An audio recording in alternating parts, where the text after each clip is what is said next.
শুধুমাত্র এই দোয়াটি একবার পড়েন, আল্লাহ তাআলা আপনার 90 বছরের গুনাহ মাফ করে দেবেন ইনশাআল্লাহ।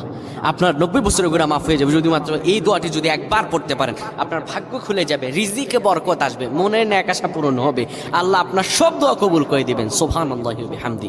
এত ফজিলত, এই দোয়াটা আপনারা শেয়ার করে দিবেন। এই যুবকেরা, আমল না করেও সওয়াব পাবা। তোমার একটি শেয়ারে, একটা বাটনে প্রেস করে তুমি সওয়াব পেয়ে যাবা। কারণ তুমি আমল না করো, অন্য কেউ যদি তোমার শেয়ারের বদৌলতে আমল করে, সওয়াব তুমি পেয়ে যাবা। নবীজির হাদিস।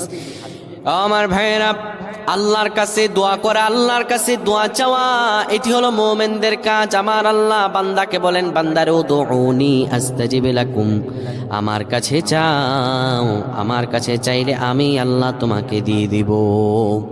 কেউ যদি একবারে দোয়াটি পড়তে পারে, দোয়াটি হলো রব্বি ইন্নী যালামতু নাফসি ফাগফিরলি।